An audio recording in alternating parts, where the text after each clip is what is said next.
कैसे हैं guys, welcome back to another show.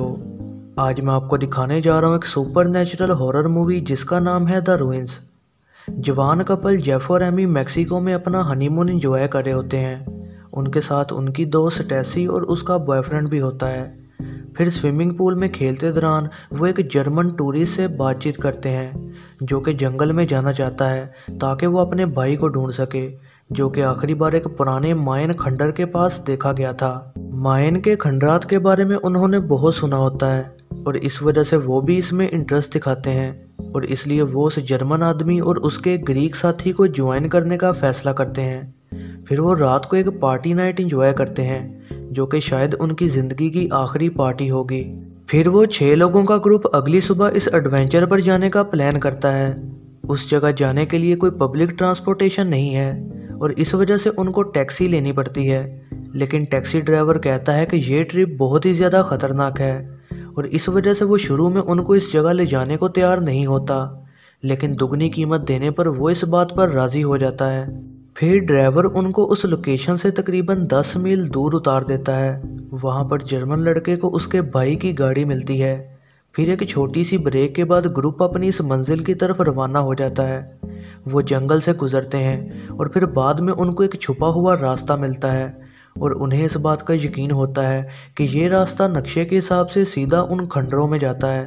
फिर इस रास्ते से गुजरते वो एक बहुत बड़े खंडर के पास पहुंच जाते हैं। ये पिरामिड की तरह का होता है और उस पर बहुत से पौधे उगे होते हैं। ठीक उसी वक्त जब ग्रुप इस जगह पर सर्च करने वाला होता है, माइन विलेजर्स आ जाते हैं और उन पर गन्स और तीर ताने खड़े होते हैं। लेकिन जर्मन आदमी उन्हें यहाँ आने की असल वजह समझाने की कोशिश करता है क्योंकि वो इंग्लिश जुबान नहीं समझ रहे होते। एमी तस्वीर लेते पौधे के ऊपर पाँव रख देती है। इस वजह से गांव वाले बहुत डर जाते हैं और उनके लिए ख़तरा बन जाते हैं। फिर ग्रीक लड़का उन गांव वालों को समझाने की कोशिश करता है, लेकिन वो उस पर हमला करते हैं और उसे फ़ौरन मार देते हैं। इस बिला वजह के कत्ल से सब बहुत डर जाते हैं और बाकी बचे पांचों उस खंडर के ऊपर भाग जाते हैं। फिर ऊपर पहुंचकर उन्हें एक खाली कैंप नज़र आता है, लेकिन वहाँ कोई भी नहीं होता। इससे भी बुरा ये कि ग्रुप किसी को कॉल भी नहीं कर सकता क्योंकि वहाँ सिग्नल्स भी नहीं आ रहे होते। फिर इसी डर के दौरान वो जर्मन लड़का उन पौधों के नीचे से एक लाश को ढूंढ लेता है और ये लाश उसके भाई की होती है, जिसकी वजह से वो बहुत ज़्यादा दुखी हो जाता है। ग्रुप उन गाँव वालों की वजह से और भी ज़्यादा कन्फ्यूज़ हो जाता है जो कि उनके पीछे खंडर के ऊपर नहीं आ रहे होते और वो बस इस खंडर के नीचे उन पर नज़र रखे खड़े होते हैं, ये ना जानते हुए कि क्या करना है। ग्रुप फिर नीचे किसी जगह में मोबाइल के बजने की आवाज़ सुनता है।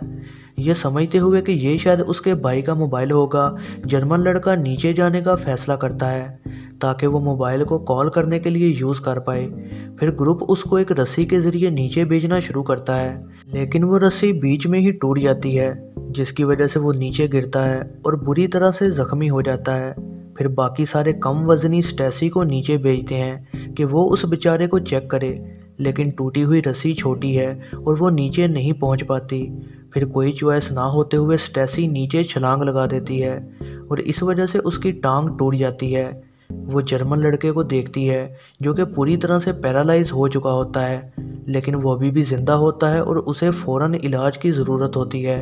एमी बाकी सारों को कहती है कि नीचे जाकर गाँव वालों से बात की जाए ताकि वो उनसे सच्चाई जान सकें और उनसे कुछ मेडिसिन्स भी हासिल कर सकें, लेकिन गांव वाले उन पर ज़रा तरस नहीं खाते और वो एमी और जेफ को पीछे हटने को डराते हैं। फिर उन ख़तरनाक गांव वालों पर गुस्सा होते हुए एमी उन पर कुछ पौधे पकड़कर फेंकती है जो कि एक छोटे बच्चे को लग जाते हैं, जिसकी वजह से बाकी सारे उस बच्चे को मार देते हैं। एमी और जेफ अचानक इस बच्चे की मौत पर बहुत शॉक हो जाते हैं और उन्हें एहसास होता है कि ये गांव वाले इन पौधों से डर रहे हैं और वो उन्हें जाने नहीं देना चाहते क्योंकि उन्होंने पौधों को छू लिया है।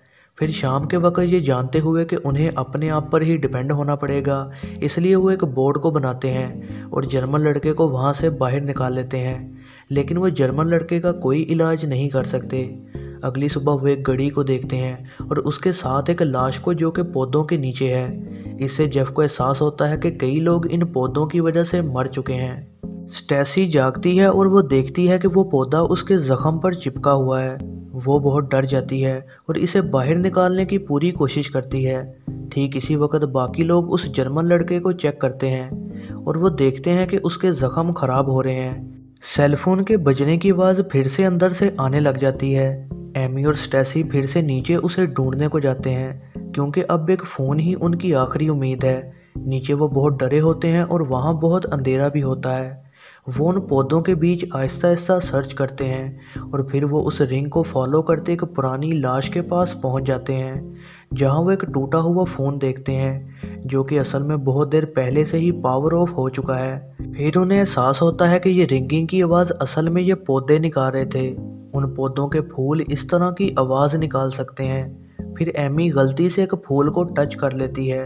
वो पौधे जाग जाते हैं और उन पर हमला करने लग जाते हैं। दोनों अंधेरे में बहुत डर जाती हैं, लेकिन किस्मत से वो इन पौधों से बचकर भाग निकलती हैं। दोनों लड़कियां इस हमले से बहुत ज़्यादा डरी होती हैं। फिर इसके अलावा उनके पास अब खुराक की भी कमी हो रही होती है। उस जर्मन लड़के की कंडीशन बहुत ख़राब हो चुकी होती है। जेफ, जिसे कुछ मेडिकल का पता है, वो उन्हें कहता है कि उसकी टांगें काट दी जाएं ताकि और इन्फेक्शन ना फैले। फिर इस सर्जरी को बहुत दर्द में किया जाता है, लेकिन वो इसमें कामयाब हो जाते हैं क्योंकि जर्मन लड़का बच गया होता है। लेकिन कटी हुई टांगों को जल्द ही वो पौधे पकड़कर ले जाते हैं, जिसकी वजह से उन्हें एहसास होता है कि ये पौधे इंसानों को खाते हैं और बहुत ज़्यादा समझदार भी हैं।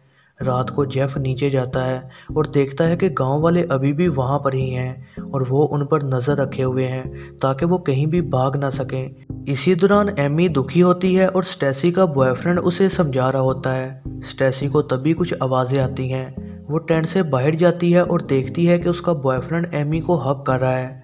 वो उन दोनों पर शक करने लग जाती है कि मुझे आवाज़ें आ रही थी, तुम ज़रूर कुछ कर रहे थे। लेकिन दोनों इस बात से इनकार कर देते हैं।